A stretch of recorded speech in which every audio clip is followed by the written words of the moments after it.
this one to death. Let's move to the next matchup. Reds, and I'll tell you what, you've been back in this Guardian group a lot. What are your thoughts here? Well, I don't think you like the Guardian. Do you like? You don't no, like? No, I don't like the Guardians, quite honestly. But I'll tell you right now, I've looked pretty stupid because what have they put up? They put up 17 runs the one game, and I think they put up some runs yesterday as well. 27 runs in a couple of games. So pretty good. So this Stephen Kwan, he's a rookie. He bats out of the second slot. 82 pitches he's faced without a swinging strike. And that's just, I mean, from a numbers guy, that's just an amazing stat. And I just, it's jaw-dropping to me how good this guy's been able to see the ball. He only had a 2.7 swinging strike percentage last year in the minors. I think this guy's a great find for Cleveland. But basically, let me tell you about my handicap for this game, because to me, Shane Bieber, now if you go to BetUS, you look at the AL Cy Young winner. Shane Bieber is number 2. So why he's not priced as a number 2 Cy Young favorite in this game, in my opinion. I've got it priced at minus 141. You can get Cleveland at minus 114. I think that's tremendous value. I've got Bieber, base winner starting number 67, 8th out of 150 pitchers. Molly, I'm not like too down on. I've got him at an 86. And so that means he's 57th out of 150 pitchers. I like the bullpen setup for Bieber here. 29th out of 150 bullpen setups. I've got the team bullpen better than the Cleveland team bullpen, 11th out of 30 teams. Cincinnati, 26th out of 30 teams. I do have Cincinnati a little bit of an edge offensively. I have them in this particular matchup with a 103 weighted runs created plus number. I've got Cleveland at a 98, but they're both in the bottom, 10 teams in baseball. I just think we have such a huge pitching disparity. I'm going to jump on Cleveland here. I guess the thing with Cleveland that I'm kind of like, as a handicapper, I'm always looking at and saying that just doesn't make sense. I get, like, this is a solid team. They're scoring runs. They've got Bieber on the mound. Yet it's a flip. Why aren't they a bigger favorite? It just kind of makes you wonder as a handicapper. And I always look at it and say, I feel like I'm betting into a trap here. I have to wonder, though, and I guess I'll ask you, if Bieber is so efficient, why is this number where it is? Maybe, I mean, he only pitched 4 2/3 against the Royals. Guardian bullpens, I guess, average. But why is the number always where it is with this team? They seem to always be like a 115 favorite. Is that just the market doesn't really know what they are?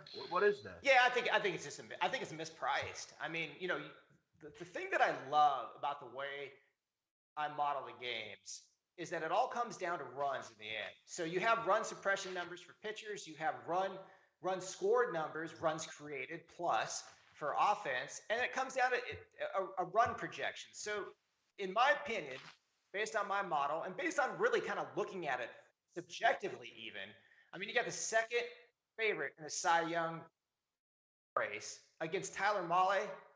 Mahle's okay, but he's not Shane Bieber. Bieber's last time out was pretty good as well. And if I'm going to just go over this, the advanced metrics of his last start. You got the expected strikeout percentage, 25%. He suppressed hard hits, 7.7. 10 is league average. So that's a good hard hit suppression number. Expected walk rate, 6.1%. And that was an 80 percentile start for Shane Bieber. So, I didn't get the money the last time. I know I played Bieber on opening day. Didn't get the money, but I still like to start. And that's one of the many reasons I'm backing him today.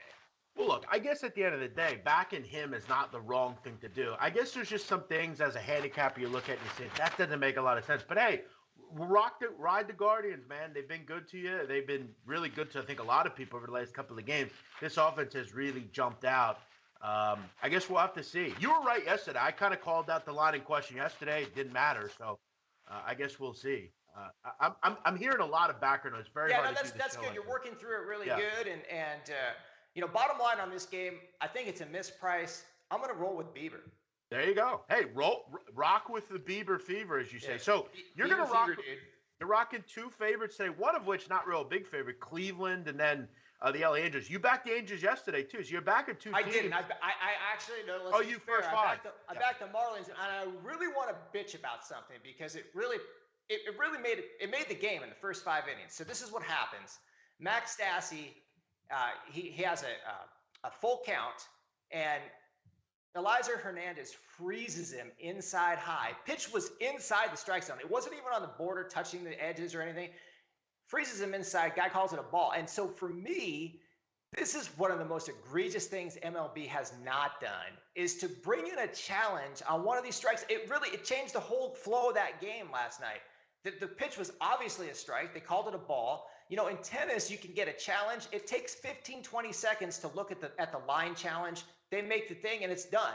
So instead of ending that inning, which it would have done, it comes up to the next guy, first pitch home run, 3-run homer, and just you're in a hole right there. We've talked about this time and time again. You know, really, whether it's baseball, whether it's hoops, whatever sport, really. We talked about it a lot on basketball shows where, you know, constantly the referees, umpires, officials make calls, affect these games. It's a shame that whether you're a fan, you're a gambler, whatever, you have to not only depend on, you know, a variance, but you have to depend on these umpires or whoever making these bad decisions. You're right. It's a shame, and it happens way too much in sports. Well, Jeff, especially as something like this, where they have the technology, don't show it then. If it's not reliable, don't show it, okay? But you have the technology. I think it's very good. It's really, you know, we're talking about this 15 years ago, and there were some errors in that box, but the technology's there. It's a strike. Everybody sees it's a strike. Yeah. Use it. Couldn't agree more. Come on, MLB. It's 2022. Let's go. I agree. Is TC the host? Is he back? Okay. Can you hear me now? Oh, yeah. You're coming in loud and clear, man. Guys, sorry about. But not now. All right, guys, listen, let's just remove him today.